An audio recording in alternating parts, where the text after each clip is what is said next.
When powerful interests want to make a change that lies outside the Overton window in a democracy, they have to come up with a pretext. So some kind of problem is identified and the solution lies outside the Overton window. The stated effect of the solution is to solve the identified problem. But the knock-on effects of the solution, the secondary effects of the solution, are what the original objective was in coming up with this pretext. It doesn't have to be a false flag. There are enough motivated parties to do such things that the little boy need only take his fingers out of the dike occasionally to get water. Politicians are loath to do nothing in the face of a crisis, but in the absence of a crisis, they are wary of the Overton window. The crisis gives them political cover to vote for whatever it is that seems expedient. Make no mistake, there are powerful people who want things done outside of the Overton window, and they scheme to get those things done. So if the crisis is a scientific one, then they hire scientists to create the problem, to create the optics of the problem. If the crisis is going to be a security-related one, then a blind eye can be turned. But there have been false flags. They're not just some theoretical but potentially effective technique that has been left on the shelf all this time. Any successful operation like that will, by necessity, fall into the realm of conspiracy theory because it's not substantiated. But there are certainly enough smart people out there who can reverse engineer what might have happened. There is a madness in crowds that can be exploited through mass media conditioning, but there is also a brilliance in crowds in that they can source information and theories about what may have really happened. I'm always suspicious of a crisis that leads to something that would have fallen outside the Overton window. It's just natural to see people as conniving, lying, thieving, self-interested power mongers.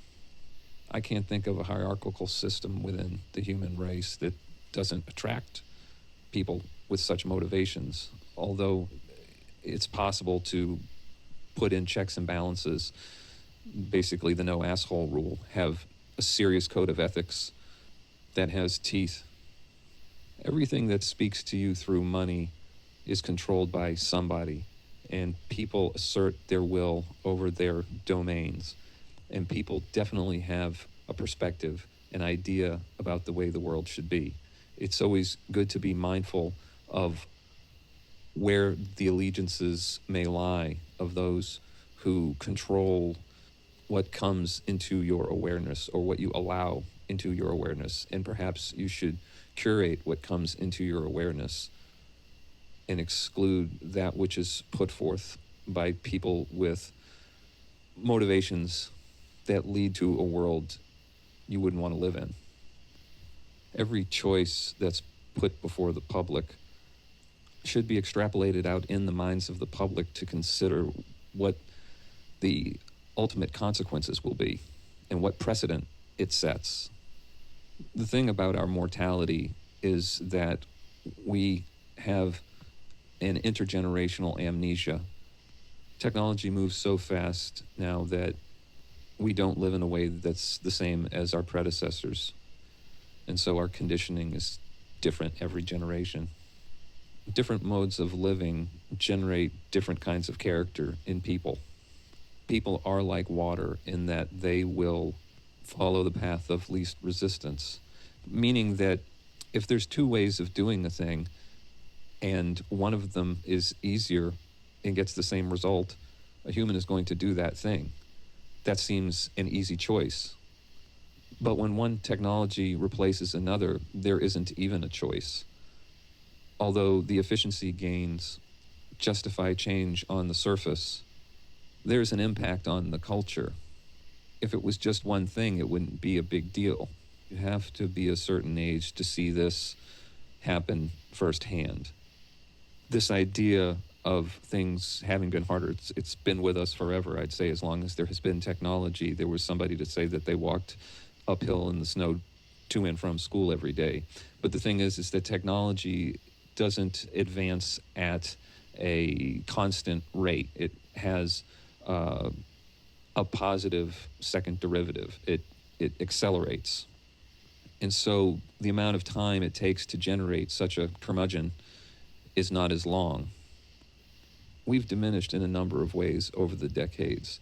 Firstly, we have an obesity crisis. Much of it has to do with the abundance of cheap, calorie-dense processed foods, but also our lifestyle plays a role. It doesn't seem like much, but all of the modern conveniences have made us significantly more sedentary when you add it all up. If you don't deliberately do something, you will fall apart. It's possible to be hyper-sedentary, whereas it was not possible to do that in the past. There wasn't delivery as much. There wasn't as much entertainment, really, that you could just sit around and be mesmerized by. You had to hand crank your windows. You had to get up to change the television station. This is all cliche, but it does add up. All you have to do is look at the pictures. Look at the pictures of the people in the 70s and 80s and look at the people today. They're just like a different species, honestly. If you look in the past, like in the old, like McHale's Navy television show, Ernest Borgnine was the fat man. He would be quite average today. Even the texture of our food is affecting the way we look. Like, if you eat raw, whole foods frequently, single ingredient foods, not processed foods, it will work the muscles in your face. You will not get that same workout eating food that's already been chewed up by machines. So in a very short period of time, our bodies have changed because of conditions.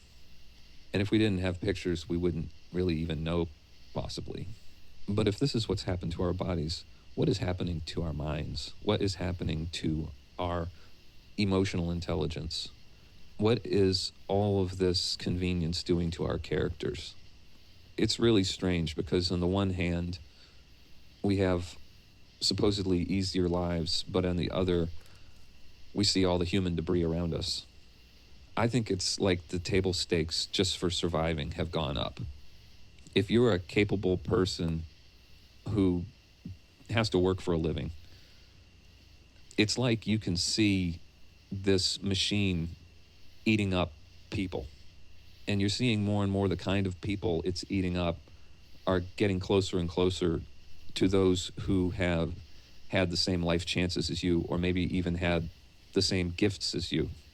It's not that you're one or two paychecks away from the street, but you can't afford to make any mistakes, and you probably can't afford to get sick.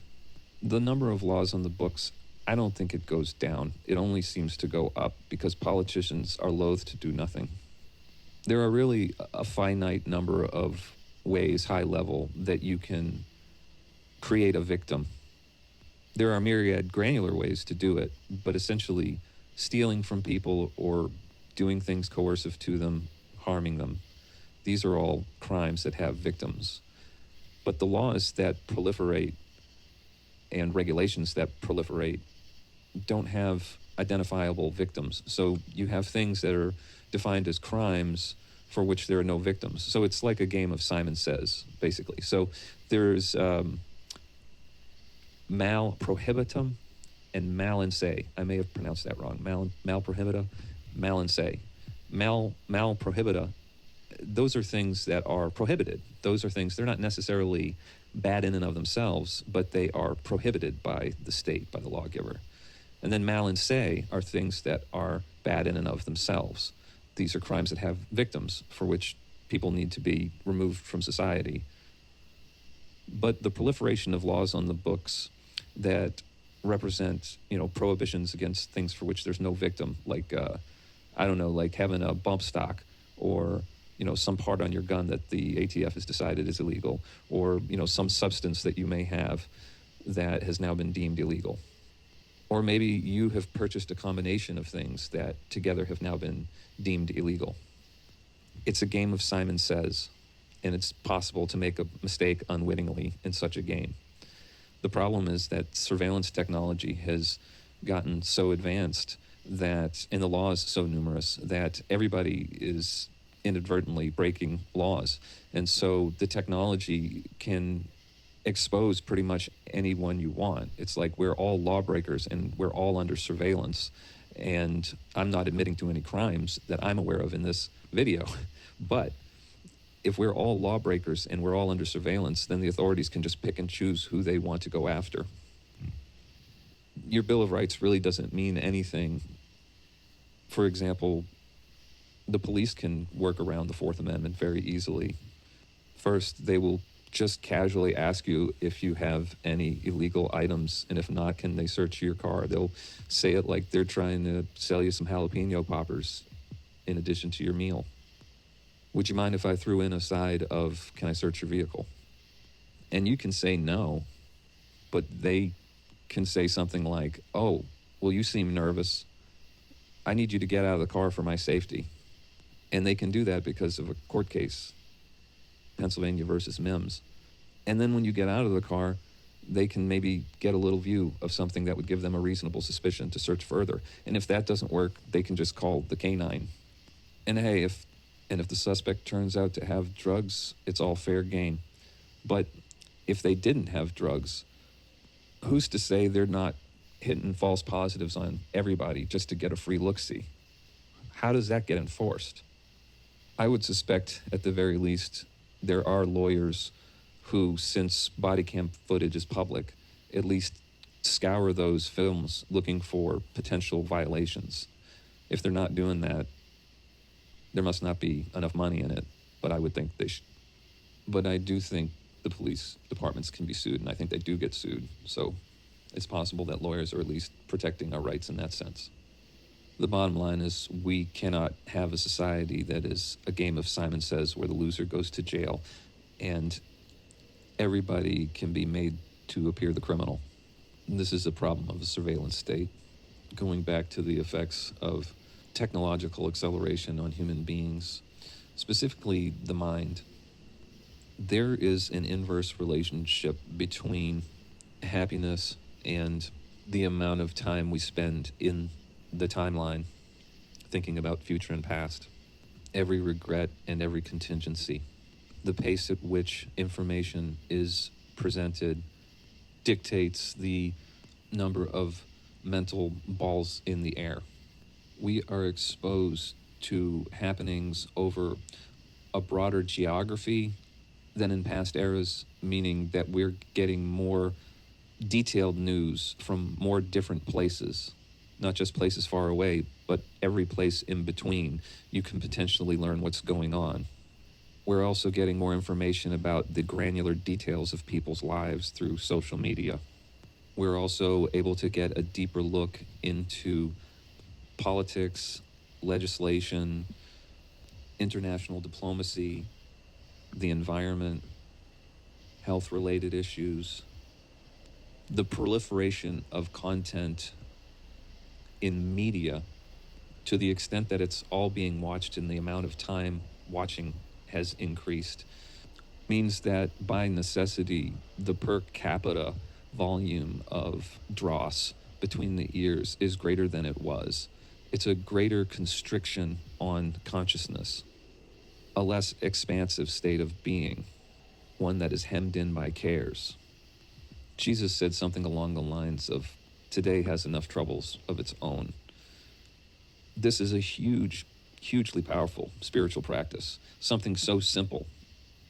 If you could really save tomorrow's problems for tomorrow, like really to the extreme, it would change you profoundly. If you could really be present, it would change the way that you experience reality. All of the things in you that are currently calibrated to contend with a massive volume of thoughts, like the endocrine system, the amygdala, all those things that get triggered by thoughts, they are taking up resources that could be used for other things, like maintaining the body instead of repairing the damage.